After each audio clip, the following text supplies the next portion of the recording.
Alors, mon nom est Yves Gauthier. Je suis le courtier en connaissance du risque, c'est-à-dire responsable, entre autres, de la mobilisation et du transfert des connaissances et des expertises de nos 160 membres chercheurs dans le domaine de la gestion du risque d'inondation. Donc, les webinaires sont un des moyens de diffuser cette connaissance-là. Je vous signale que celui de ce midi est enregistré et sera disponible par la suite sur notre site Internet au riisq.ca. Je vous demanderai de garder votre micro fermé durant la présentation, qui durera une trentaine de minutes. Une période de questions suivra et vous pourrez alors poser votre question via le chat ou en levant la main. Alors, le webinaire d'aujourd'hui présente les résultats d'une analyse théorique qui examine de quelle manière l'État devrait structurer son intervention publique quant à la prévention des dommages d'inondation et quelle part devrait y jouer le privé. Notre expert est M. Pierre-André Bouchard-Saint-Amand, professeur de finances publiques à l'École nationale d'administration publique, l'ENAP, et directeur de recherche du groupe de recherche en économie publique appliquée, le GREPA. M. Bouchard-Saint-Amand est spécialisé en économie publique, soit la théorie économique de l'intervention de l'État. Alors, sans plus tarder, je vous laisse la parole, M. Bouchard-Saint-Amand. Merci beaucoup, M. Gauthier. Bonjour à tous et toutes. La question de base, en fait, est exactement celle qui est en introduction de M. Gauthier. Comment, en fait, le concevoir ou comment devrait-on penser l'intervention publique dans un contexte d'inondation et évidemment d'inondation risquée. Alors, ce que je vous présente aujourd'hui, c'est les résultats en fait, c'est un des deux segments des résultats de recherche que nous avons sur l'analyse d'intervention publique. Celui-ci, donc, est beaucoup plus conceptuel, c'est-à-dire comment concevoir le rôle de l'appareil public et comment concevoir, disons, l'arrimage avec le privé, par exemple. Et le deuxième volet, qui est beaucoup plus appliqué et empirique, est de voir, en fait, quelles mesures de prévention d'inondation sont plus efficaces que d'autres. Et prévention d'inondation, c'est peut-être un peu limité, je dirais prévention de dommages, parce qu'on pourrait penser à l'assurance, par exemple, comme un mécanisme de prévention de dommages, ou par exemple la construction de digues, de barrages, etc.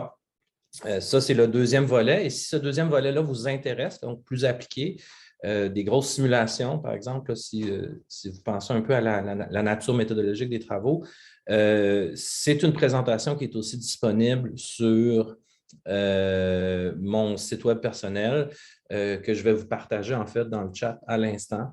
Comme ça, vous pourrez aller voir si jamais c'est quelque chose qui vous intéresse. Aujourd'hui, on est beaucoup plus, comme je disais, donc dans le conceptuel, c'est-à-dire quel devrait être le rôle de l'appareil public dans la prévention de dommages et quel devrait être le rôle du privé, si on résume. Et on peut penser en fait à deux tensions là, contradictoires. La première en est une où d'un côté, on peut penser à l'appareil privé comme étant disons, répondant à des incitatifs qui généralement vont fournir des services efficients, donc des offres à moindre prix, par exemple, si on pense à de l'assurance.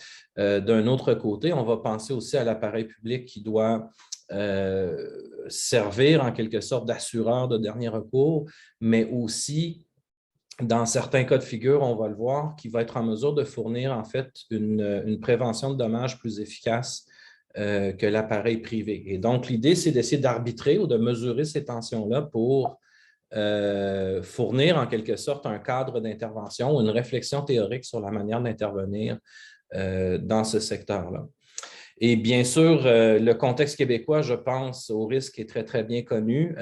On a récemment fait face à de nombreuses inondations le long des cours d'eau. Alors, je pense au Saint-Laurent, au nord de Montréal, la rivière Outaouais, dans le coin de Gatineau, la rivière Richelieu. Et la seule chose que je soulignerai, c'est que ça devient rapidement un problème multi-juridiction lorsqu'on parle de cours d'eau, parce que bien sûr, tout ce qui traverse une frontière ou une juridiction provinciale devient soit de compétence fédérale à un certain degré ou de compétence internationale s'il y a des traités entre différents pays. Alors, la rivière Richelieu, par exemple, c'est un cas où la régulation des eaux est faite par un organisme canado-américain. Alors, il y a dans ça aussi donc toute une dimension, je dirais, politique et administrative là, qui est un peu occultée dans ce que je présente, mais qui très certainement est centrale, en fait, si on veut penser à de la mise en œuvre de politiques publiques.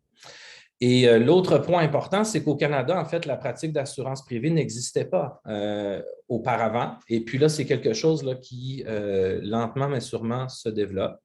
Et donc, nous, on va tenter de réfléchir à cette question-là. De quelle manière est-ce qu'on pourrait légiférer ou structurer le marché, en quelque sorte, entre l'intervention publique et l'intervention privée. Et on répond en fait à cette question-là dans un contexte assez spécifique. On n'aura pas de réponse universelle. Là. Vous allez voir qu'au fur et à mesure que je présente les choses, on a une réflexion là-dessus qui répond à un cas, dans le fond, que je dirais assez spécifique.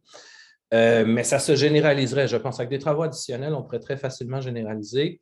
Et l'avantage, c'est qu'on a aussi une réponse très claire. Alors, on va regarder ça ensemble.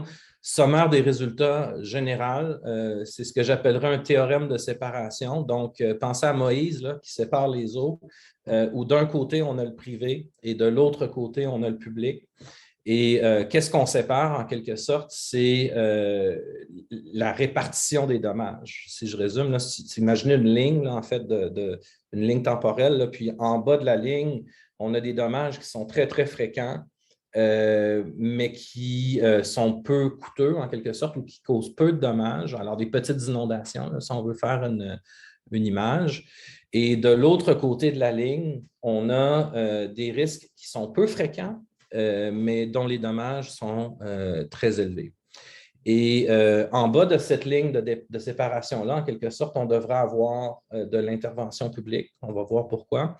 Et en haut, on devrait au contraire laisser le secteur de l'assurance ou le secteur privé en fait s'organiser. Ça pourrait être aussi là, des coopératives ou des organismes de mutualisation là, entre personnes. Mais fondamentalement, c'est un petit peu moins la business, si vous me permettez l'anglicisme, de l'appareil public. Et la nature de ce point de séparation-là, on va le qualifier théoriquement, mais si on devait le qualifier en pratique, il faudrait en fait regarder un certain nombre de facteurs comme la fréquence des inondations, la sévérité des dommages, les coûts associés à la construction par le public. Et je vous dirais, peut-être j'en parle un peu moins dans cette dimension-là, mais le dynamisme du secteur privé, c'est-à-dire à quel point le privé, dans le fond, le marché de l'assurance, par exemple, est un marché concurrentiel. Le dernier point, là, c'est la préférence des personnes qui vont être couvertes soit par l'assurance privée ou par une protection publique pour le risque. Alors, si on assure des gens, en guillemets, qui aiment jouer au casino, là, qui n'ont pas de problème avec le risque, en quelque sorte, on va avoir une posture différente que si, au contraire, on a des gens qui ont vraiment peur du risque. Alors, on préfère en fait la stabilité puis la sécurité en quelque sorte. Donc, ça, c'est les grands résultats. Et ce qu'on va faire, en fait, c'est qu'on va passer un peu à travers la mécanique pour comprendre d'où vient ce résultat-là, puis peut-être aussi exposer les limites. On m'a dit que c'était une présentation grand public, qu'on avait des gens d'un peu partout. Donc, à ceux et celles qui sont moins ferrés du point de vue de la modélisation mathématique, rassurez-vous, il y a quelques équations à gauche et à droite. On va expliquer l'intuition.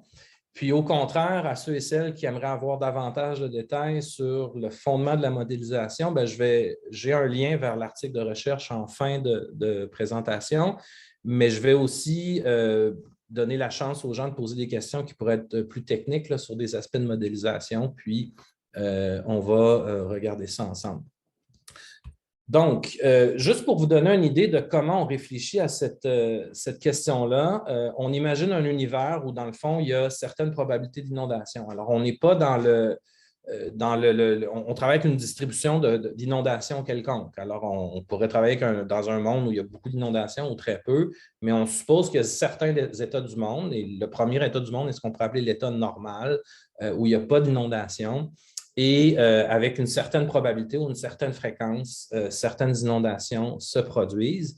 Et à chacune de ces probabilités-là, il y a un niveau d'eau, ou si vous pouvez commencer à réfléchir, en fait, un niveau de dommage qui va être généré sur un territoire ou une surface géographique donnée. Alors, ces niveaux d'eau-là vont causer des dommages qui augmentent avec le niveau d'eau et la caractérisation des dommages vont avoir les propriétés suivantes, c'est-à-dire que les dommages augmentent très, très rapidement pour des petits niveaux d'eau, c'est-à-dire, donc, si on inonde le sous-sol, là, ça prend juste 10 cm, puis le sous-sol est fini, là, par exemple, ça donne une idée. Et éventuellement, ça se stabilise ou ça devient très, très rapidement saturé, en guillemets. C'est-à-dire que, par exemple, une inondation entre 1 mètre et 1,20 m, ça ne fait plus vraiment de différence. C'est vraiment là, dans le premier mètre, en guillemets, que ça se passe. Et donc, la valeur résiduelle des propriétés, c'est-à-dire à quel point les dommages vont être calculés, va dépendre, bien sûr, de cette fonction de dommages-là. Et donc, si je récapitule, là, probabilité de dommages, on les met en ordre croissant de dommages, histoire d'avoir un cadre facile avec lequel on peut travailler. Et plus le niveau d'eau augmente, plus les dommages sont sévères, mais éventuellement, ça sature. On a un gouvernement, donc, qui songe à mettre en place une forme de protection contre les niveaux d'eau. Alors, on se met dans la tête là, d'un appareil public, peu importe le gouvernement fédéral, le gouvernement américain, le gouvernement du Québec, une municipalité à la rigueur, mais elle songe à construire quelque chose qui va empêcher, en fait, ces inondations-là. Alors, on pourrait penser à une digue, un barrage, des milieux humides. Pensez à ce que vous, disons, votre solution favorite. Et tout niveau d'eau qui va être inférieur à ce niveau de construction-là, là, pensez-y comme ça, alors une grande digue ou un milieu humide très, très grand, va en quelque sorte protéger contre les dommages. Et donc, c'est vraiment juste l'excédent par rapport à la protection publique qui va causer en quelque sorte des dommages si jamais le gouvernement décidait d'intervenir comme ça. Et la propriété fondamentale de l'intervention publique est que c'est un bien public local. Alors, qu'est-ce que ça veut dire, ça? Ça veut dire qu'il suffit d'une seule unité construite pour que l'ensemble des personnes affectées, l'ensemble des personnes sur le territoire desservi, alors pensez à une zone inondable, là, si vous voulez quelque chose de très clair, ou un bassin versant, une seule unité produite va protéger tout le monde. Alors, ça prend juste un barrage et toute la région est protégée en quelque sorte. C'est un peu l'idée de ce qu'on met de l'avant. Et l'autre idée fondamentale d'un bien public local, c'est qu'une fois que c'est construit, c'est virtuellement impossible d'empêcher quelqu'un d'en bénéficier. Alors, qu'est-ce que ça veut dire, ça? Bien, une fois que la digue est construite, le maire de la ville ne peut pas choisir, lui est protégé, lui n'est pas protégé. Il n'y a pas de possibilité d'exclure les gens, en quelque sorte, de la protection publique. C'est quelque chose d'universel.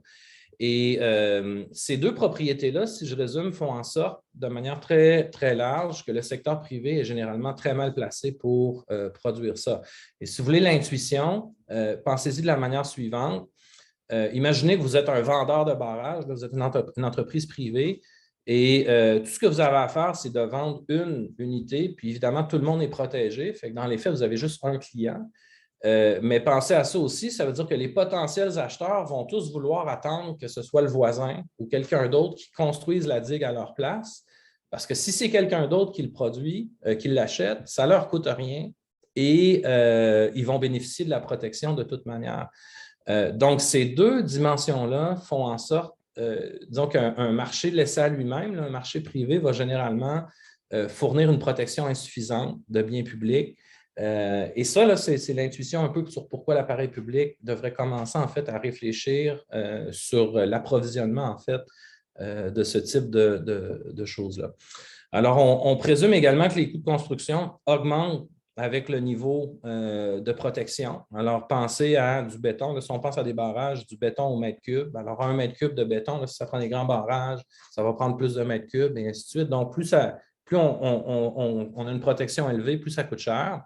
Et l'autre dimension alors, un autre exemple, ça pourrait être, si vous pensez à des milieux humides, pour absorber certains niveaux d'eau, des milieux humides doivent être éventuellement extrêmement grands pour avoir une surface assez grande pour couvrir l'inondation. Donc, encore une fois, là, ça viendrait fonction de la surface achetée, donc des coûts quadratiques, des coûts de construction croissants.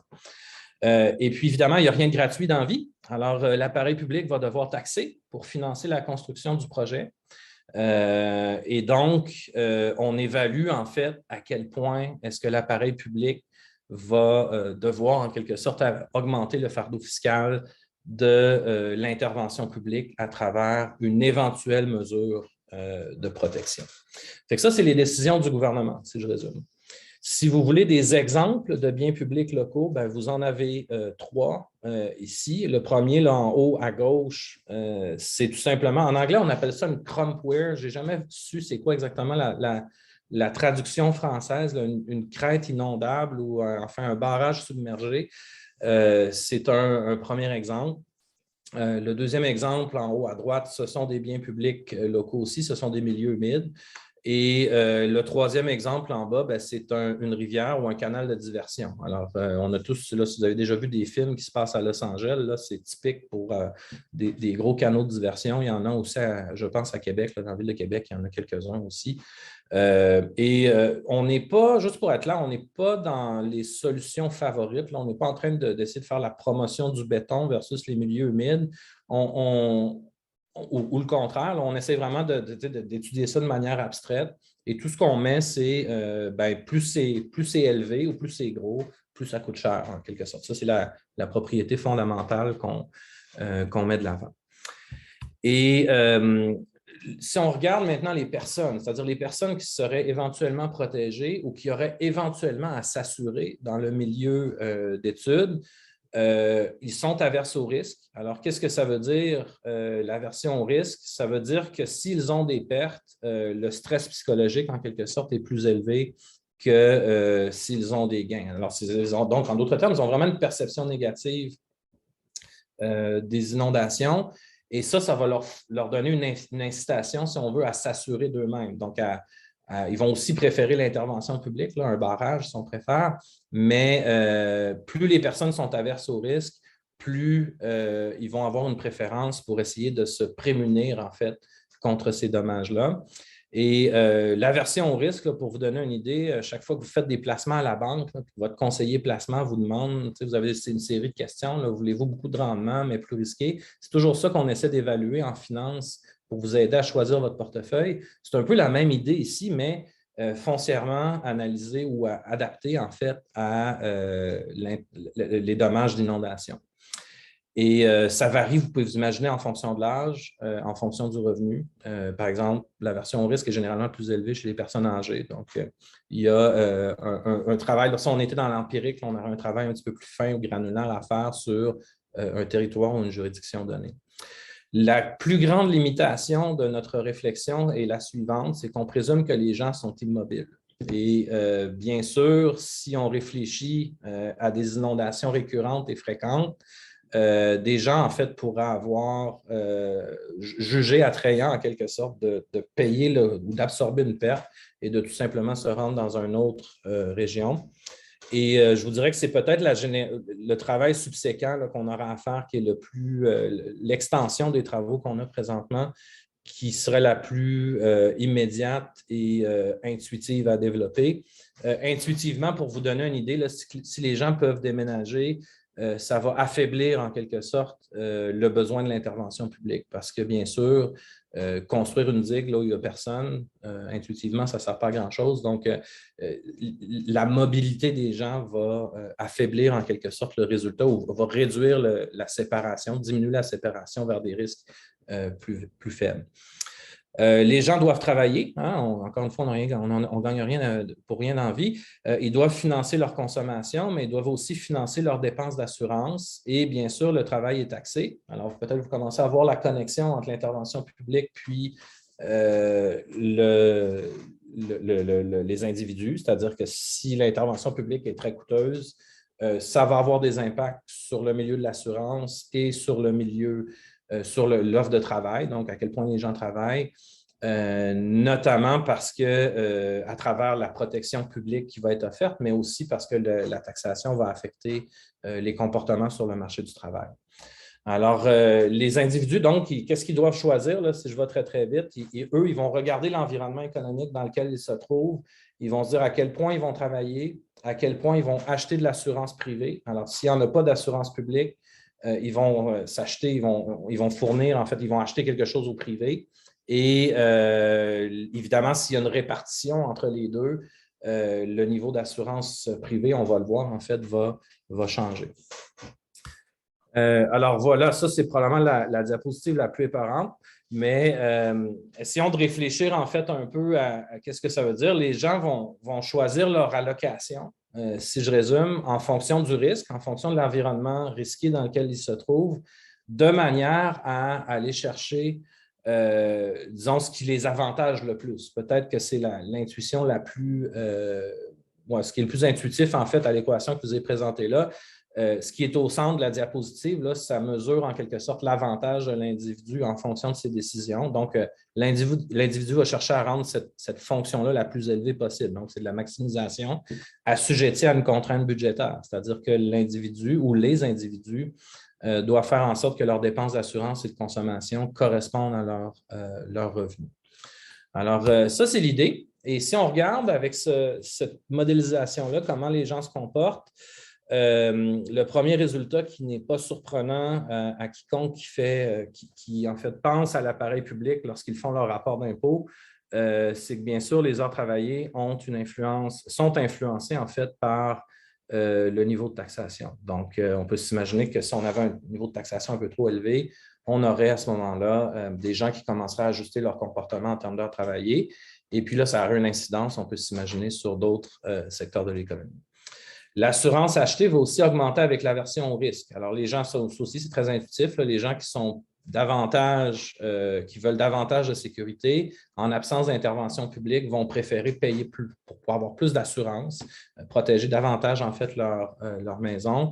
Mais voyez que ça diminue aussi avec la protection publique. Alors, ça, c'est un premier résultat aussi, je dirais, théorique sur le public versus privé, c'est-à-dire que plus le public se met à intervenir, moins il y a de besoin pour le privé pour couvrir en fait un certain nombre de risques. Et donc, si la protection publique augmente, on peut s'attendre à des effets sur le marché de l'assurance en termes de taille du secteur, ou on peut s'imaginer de profit dégagé, et ainsi de suite. Autre élément, alors ça, c'est le dilemme classique de l'intervention publique. Le bien-être diminue avec la taxation. Il diminue aussi avec les risques d'inondation, mais il augmente avec la protection publique. Alors là, l'État fait face à un arbitrage, en quelque sorte, à quel point est-ce que l'appareil public devrait fournir du bien public, fournir de la sécurité publique aux différentes personnes. Mais en faisant ça, bien sûr, il doit jouer sur ses paramètres fiscaux. Et donc, cet arbitrage-là, en quelque sorte, va déterminer, là, dans un premier cadre conceptuel, à quel point il balance les bénéfices, c'est-à-dire la protection publique, versus les effets qu'on pourrait qualifier d'indésirables du côté des revenus, du côté de la taxation. Et le gouvernement, lui, tout ce qu'il cherche à faire, c'est financer ses coûts de construction. Alors, on a ici un gouvernement, on a un gouvernement très, très simple où tout ce qu'on présume, c'est qu'il y a un gros niveau de dépenses qui ne change pas. Là. Alors, santé, éducation, il n'y a rien qui est affecté en quelque sorte dans notre cadre d'analyse. Mais tout ce qu'on dit, c'est qu'il y a en quelque sorte un niveau de taxation additionnel qui permet de financer les coûts de construction du bien public. Et peut-être ici un mot sur comment j'emploie le terme taxation, parce que pour les néophytes, là, on va peut-être se dire pourquoi ils parlent d'impôt sur le revenu ou pourquoi ils parlent de taxe à la consommation. Mais en fait, en économie publique, on pense à la taxation comme toute contribution obligatoire. Donc, vous pouvez penser, là, ça pourrait être un régime d'assurance dédié, un peu comme les régimes de la retraite. Là, on a une cotisation qui dépend du risque, ou ainsi de suite. On pourrait aussi penser à une taxe dédiée. Là. Il n'y a pas de forme vraiment spécifique, mais très certainement, on pense à une cotisation obligatoire. Donc, une législation qui dit aux gens, là, à partir de maintenant, vous devez payer tant de plus pour couvrir en fait les coûts de protection qui vous sont offerts. Et le gouvernement est un gouvernement qu'on pourrait qualifier de bienveillant. Alors, tout ce qu'il cherche, lui, c'est rendre les gens le plus heureux possible. Alors, pour peut-être vous amener à comprendre ici le choix méthodologique, ce n'est pas un gouvernement qui cherche à se faire réélire, Ce n'est pas un gouvernement qui cherche à s'en mettre plein les poches. Vous voyez un peu là, les distinctions qu'on pourrait avoir dans la construction du comportement du gouvernement. C'est un gouvernement qui cherche à bien faire les choses, si je résume, et qui essaye en fait de prendre la meilleure décision possible pour les individus qui sont couverts. Alors, résultat intermédiaire, très, très simple, mais qui nous permet de caractériser très, très rapidement le théorème de séparation que je vous ai montré tantôt, c'est que l'intervention publique optimale ne dépassera jamais, en quelque sorte, un niveau d'eau spécifique propre à un intervalle de probabilité. Alors, l'intuition, c'est quoi? C'est qu'il n'y a pas de taxation inutile. Alors, si le gouvernement mettait en fait un niveau d'intervention publique en quelque sorte entre deux niveaux d'inondation, entre niveau, disons, 10 puis niveau 11, il pourrait tout simplement rabaisser le niveau d'intervention publique pour se rendre au niveau 10 et il sauverait de l'argent. Donc, ici, là, c'est un peu technique, c'est beaucoup plus de l'ordre de la modélisation qu'une grande vérité sur la façon de penser le marché, mais ça nous permet très, très rapidement de trouver une solution. Là, je pense plus en des termes computationnels, là, sur le niveau d'intervention publique requis lorsqu'on fait de la modélisation. Parce que tout ce qu'on a à faire, c'est regarder les différents niveaux d'eau et choisir celui qui est le plus efficace, en quelque sorte. Donc, la question subsidiaire, c'est quel est le bon niveau, en quelque sorte? À quel seuil est-ce qu'on devrait segmenter, en fait,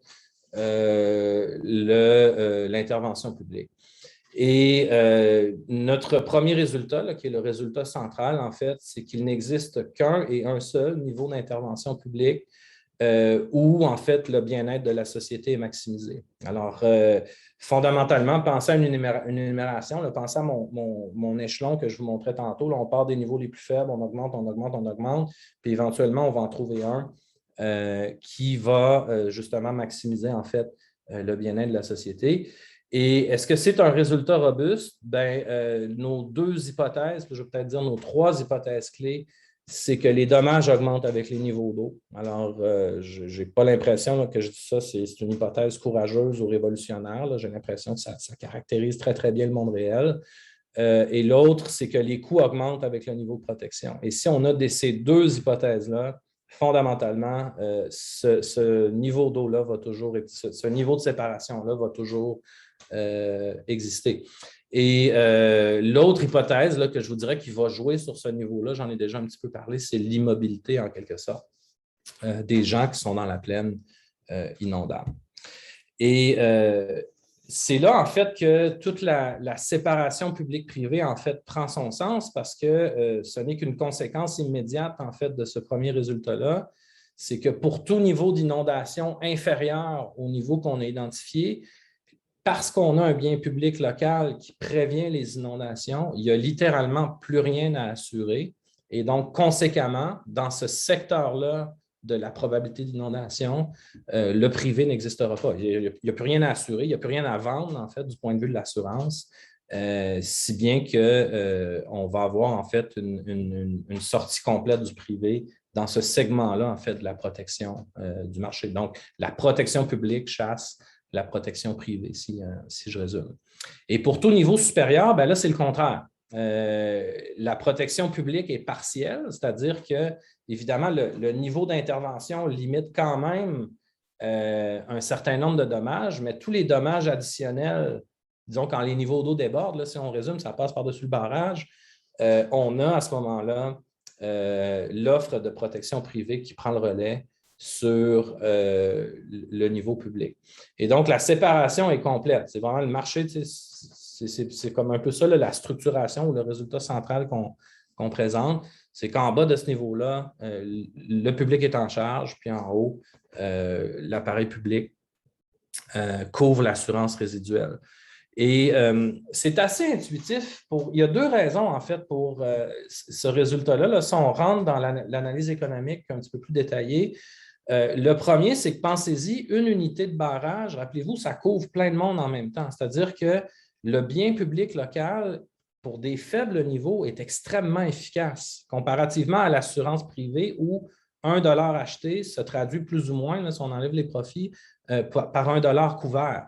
Donc, il y a vraiment là, une différence technologique ici entre l'approvisionnement en biens publics local versus de l'assurance qui fournit un avantage concurrentiel, en guillemets, à l'appareil public pour couvrir les premiers dollars de dommages, en quelque sorte. Et là, éventuellement, c'est vraiment les coûts de construction qui rattrapent, disons, le public, là, quand ça devient des interventions publiques qui sont trop élevées.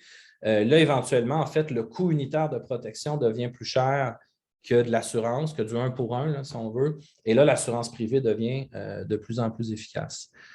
L'autre dimension qui est à comprendre aussi, c'est que ce n'est pas tout le monde qui est, disons, qui a la même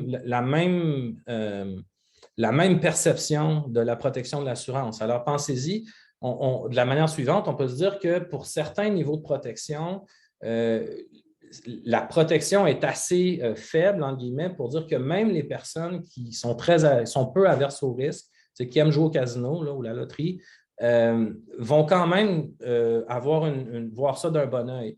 Mais au fur et à mesure que l'intervention publique augmente, les gens qui ont différents profils de risque, ceux qui sont qui sont les plus, disons, riscophiles, là, qui aiment le risque, si vous me permettez l'expression, vont voir de moins en moins l'utilité, en fait, de l'intervention publique. Et donc, dans ce contexte-là, une intervention publique avec un niveau d'intervention qui est trop élevé va aussi étioler la valeur de la protection du point de vue des individus. Il y a des gens qui vont se dire, moi, je n'ai pas besoin d'autant de protection, en quelque sorte. Et donc, ça limite aussi, disons, l'ampleur de l'intervention publique sur un bassin versant donné, tout simplement parce qu'il y a des gens qui se disent, pour moi, ça ne vaut pas la peine. Ils vont préférer une assurance privée à plus faible coût avec des plus bas niveaux, quitte à gérer le risque de leur côté. Alors, qu'est-ce qui influence le seuil qu'on est en train de discuter? La fréquence des inondations. Alors, si la fréquence des inondations augmente, ça augmente l'efficience de l'intervention publique, si je résume. Donc, si vous êtes dans une logique, là, changement climatique, il y a peut-être un impact des réchauffements climatiques sur les cours d'eau, et ainsi de suite. Ce n'est pas une littérature, moi, que je maîtrise très, très bien, mais disons, pour fin de narratif, là, puis si ce n'est pas vrai, on me corrigera, mais imaginons, disons, que les changements climatiques ont tendance à faire augmenter les niveaux d'eau. On pourrait se dire à ce moment-là qu'il y aurait une augmentation de l'intervention publique qui pourrait venir avec cette conséquence-là.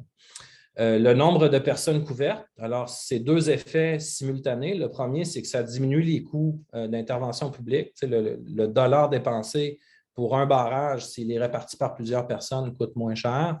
Et bien sûr, le nombre de personnes couvertes augmente la valeur de la protection publique parce qu'il y a plus de monde qui bénéficie en fait d'une seule construction. Les coûts de construction, sans grande surprise. Alors, les dépassements de coûts, si on y va plus concret, les dépassements de coûts vont bien sûr limiter l'attrait de la production publique. Et là, je pense que si on fait de la pure analyse coût-bénéfice, très, très rapidement, il y a des mesures qui vont se distinguer comme étant beaucoup plus efficientes que d'autres.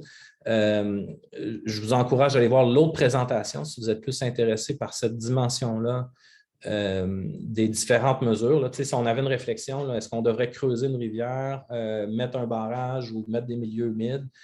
Assez rapidement, disons qu'il y a des mesures qui se dégagent comme étant plus avantageuses sur le plan des coûts de construction. Bien sûr, ce n'est pas la seule dimension là, quand on analyse l'intervention publique, mais si ça coûte très cher, on peut s'imaginer que ça limite en quelque sorte la portée de l'intervention publique. Il y a d'autres dimensions techniques là, qui sont plus liées à la modélisation, c'est-à-dire à quel point la fonction de dommage que je vous parlais au début, là, elle est concave, donc à quel point, dans le fond, les premiers centimètres d'inondation affectent ou augmentent rapidement les dommages sur les propriétés. C'est une fonction qui augmente très lentement. On pourrait penser, par exemple, à une bâtisse de condominium. Là, les dommages n'augmentent pas à la même vitesse que si on pense à des surfaces agricoles où ça prend un petit peu d'eau, puis là, très, très rapidement, la récolte est perdue. Il y a un peu cette dimension-là dans la réflexion qui est à faire. Et encore une fois, si on va dans une déclinaison plus pratique, c'est le genre de choses qu'on tient en considération, là. Hydro-Québec n'a pas la même fonction, par exemple, qu'un hôpital ou une maison ou un chalet secondaire, par exemple. Alors, ces affaires-là affectent la sévérité des dommages et bien sûr la version risque, c'est-à-dire à quel point les personnes qui sont couvertes sont des personnes qui préfèrent la sécurité versus aller jouer au casino, là, si je vais très, très vite. Donc, ces facteurs-là influencent le seuil. Et rapidement, en fait, vous pouvez vous imaginer, si on étudie un territoire donné, il faut colorer, en fait, ces paramètres-là par des valeurs pratiques, soit à travers des sondages, des estimations, et ainsi de suite, pour essayer de fournir une réponse, en fait, un petit peu plus appliquée que simplement l'idée du théorème de séparation. Si vous voulez une idée un peu des travaux à venir, on est présentement, là, moi, un de mes étudiants au doctorat, puis un de mes professionnels de recherche, à faire en sorte que cette théorie-là soit appliquée, en fait, sur des données empiriques. On travaille avec la Commission mixte internationale, donc le gouvernement des États-Unis, le gouvernement canadien, le gouvernement du Québec dans une moindre mesure. Sur les mesures possibles d'intervention dans la rivière Richelieu. Et en fait, la Commission mixte internationale est en train de voir en fait les différentes mesures à venir. Et on a donc une dimension très pratique que je vous parlais tantôt, mais aussi d'essayer de voir en fait l'évaluation du bien-être ou l'effet du bien-être sur le bien-être sur les populations de différentes mesures à l'intérieur du cadre théorique que je vous ai présenté. Et l'estimation des coefficients, bien sûr, donc de la version risque, d'à quel point les gens vont être découragés par la taxation, tout ça, ça l'affecte empiriquement les résultats que je vous ai montrés.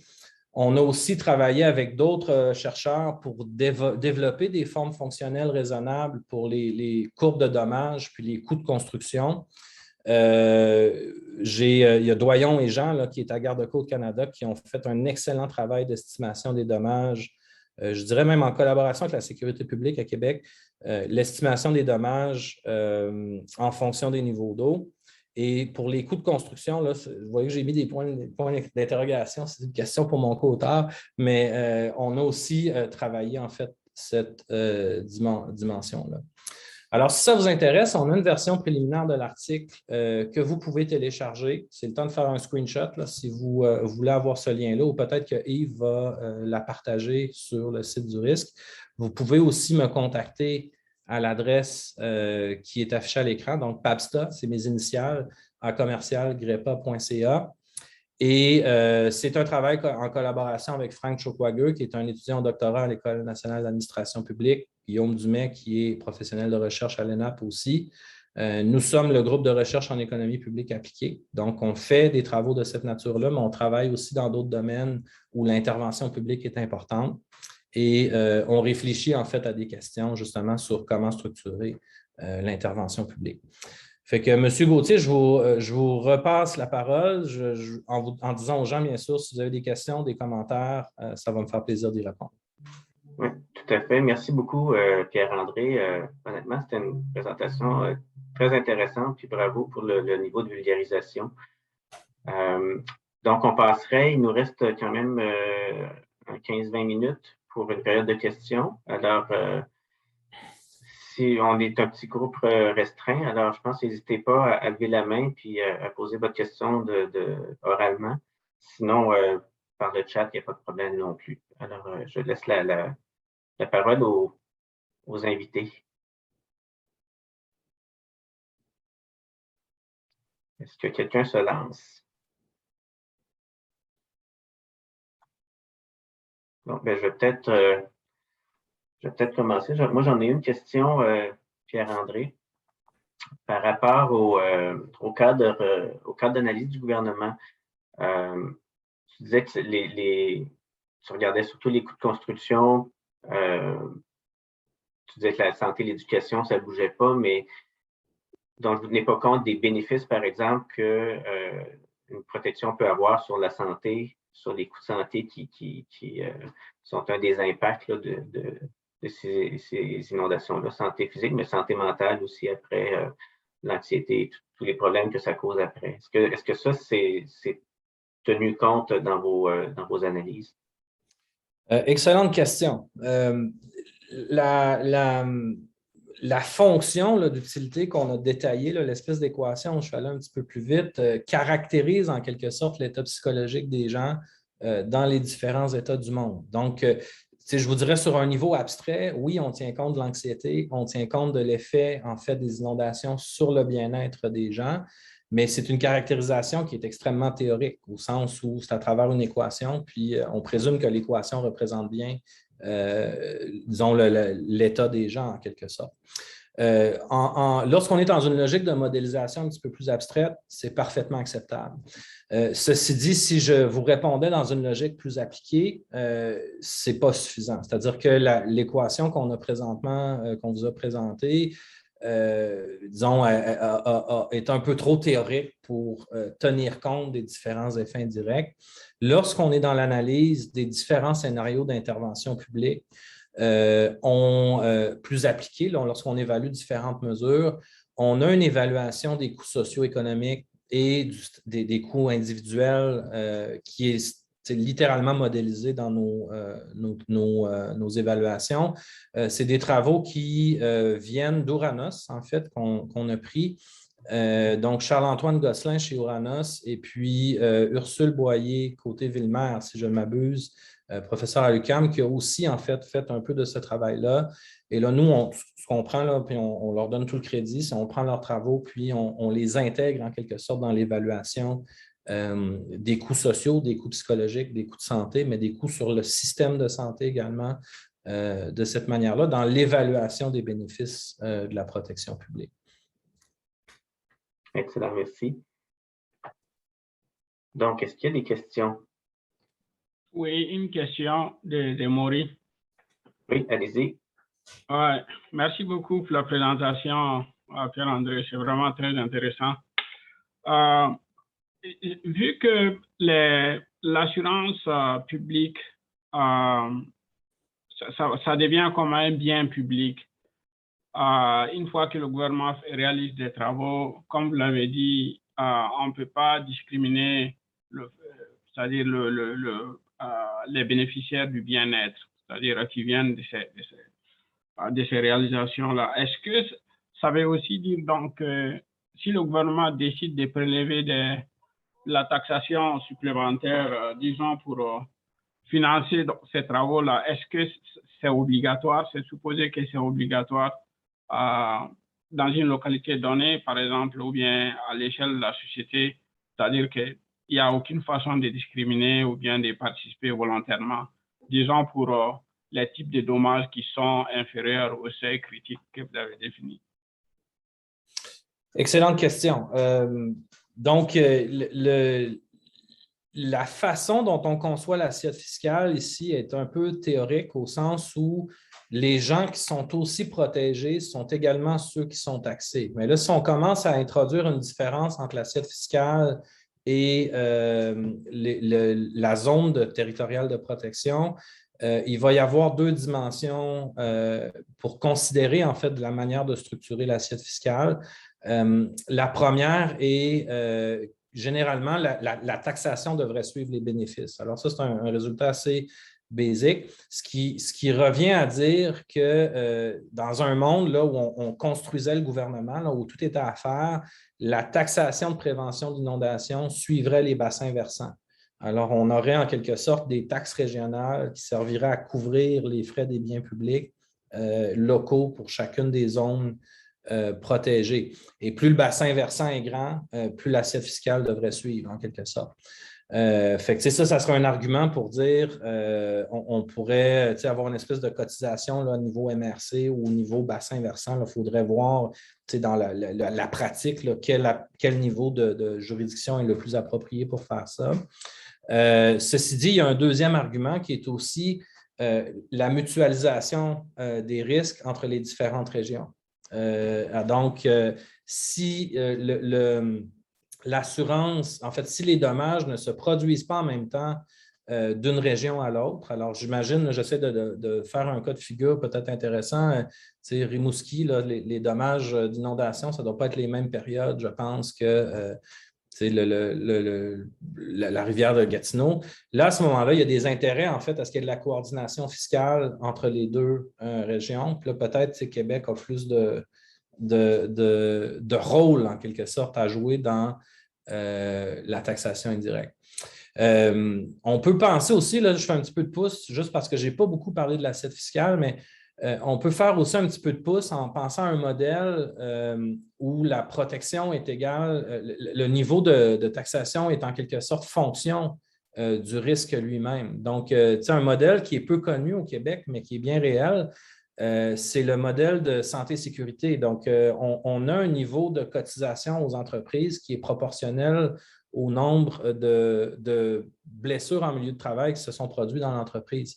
Et donc, on pourrait penser à une espèce de modèle actuariel similaire sur le plan de la structure du régime fiscal où les taux de cotisation, en fait, varient en fonction de la sévérité des différentes personnes assurées.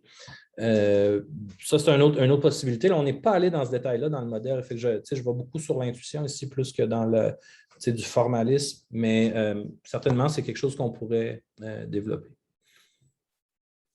Merci, Pierre-André. Catherine, vous avez une question. Merci beaucoup.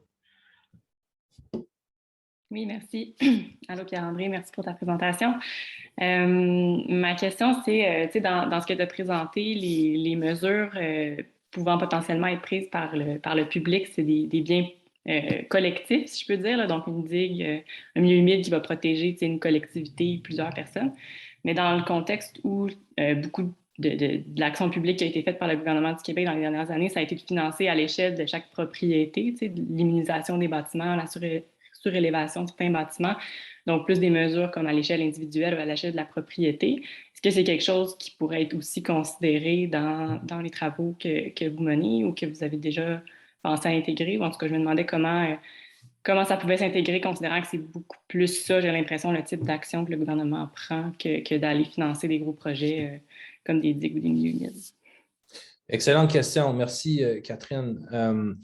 L'assise théorique pour l'intervention publique sur des mesures qui ne sont pas des biens publics locaux est beaucoup plus faible. Donc, rapidement, en fait, on peut commencer à se dire que l'appareil privé, ou en fait le secteur de l'institution privée là, pourrait fournir ce service-là peut-être de manière plus concurrentielle que le fait l'appareil public. Et là, ça devient rapidement, ce n'est pas un absolu, là, mais ça devient rapidement une dimension comme à quel point l'appareil public, peut-être par son pouvoir d'achat groupé versus les effets indésirables de la taxation, performe mieux que du simple achat individuel, en quelque sorte. Mais certainement, la CIS est plus faible. Donc, c'est un peu pour ça qu'on se concentre plus sur les biens publics locaux. Ceci étant dit, c'est aussi une limitation de ce qu'on présente. Je pense que c'est un peu ça implicitement que tu es en train de nous dire. Il y a d'autres méthodes d'intervention publique qu'on n'examine pas. La réglementation, le zonage, comment on construit implicitement aussi le marché de l'assurance à travers différentes cartes de risque, par exemple. Ça très certainement, ça structure l'assurance. Mais ça, on ne couvre pas ça dans notre analyse. Fait que je dirais que si on voulait avoir une réflexion plus complète sur la façon de structurer le marché, il faudrait peut-être ajouter ces dimensions-là à ce qu'on fait. Une bouchée à la fois, c'est le propre de la recherche, mais voilà. Merci.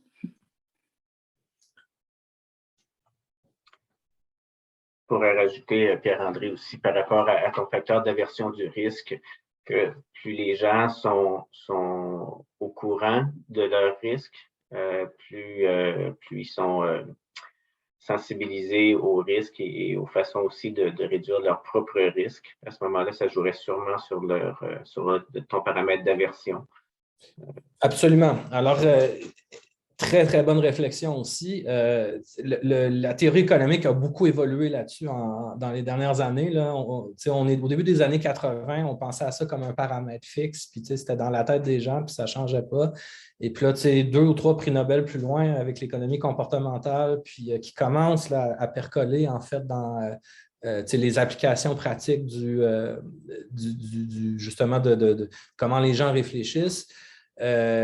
L'apprentissage puis l'expérience conditionnent énormément comment les gens réfléchissent à leur environnement. Pour des décisions banales comme aller à l'épicerie, on le fait assez fréquemment pour dire que ce n'est pas important. L'apprentissage se fait très vite. Mais pour des phénomènes rares, s'acheter un REER, choisir son régime de retraite, aller à l'université ou non, ou s'assurer contre des dommages un peu abstraits, là, une pandémie par exemple, on n'a pas le temps d'apprendre beaucoup par l'expérience privée en quelque sorte. Et ça, généralement, c'est un motif additionnel pour dire l'État a cette conception-là en quelque sorte que vous n'avez pas. On va ajouter en quelque sorte cette condition-là à l'évaluation. Puis vous êtes tellement dessus, en fait, que c'est le 2e article du chapitre de thèse de mon doctorat. C'est exactement ça. Fait que c'est pas moi qui va le faire, ça, mais Frank va travailler sur cette dimension. Bon, ben, on écoutera son webinaire avec intérêt quand ça sera fait. Est-ce qu'il y a d'autres questions? Ça va? Ben, écoute, Pierre-André, merci infiniment. Merci à tout le monde d'avoir été à l'écoute également. Puis, je vais mettre fin à l'enregistrement. Puis, comme je vous disais, l'enregistrement va être disponible sur notre site web, je pense, dans la section webinaire passée. Et si vous voulez la référer à d'autres personnes que ça pourrait intéresser, gênez-vous pas. Alors, encore une fois, merci et bonne fin de journée.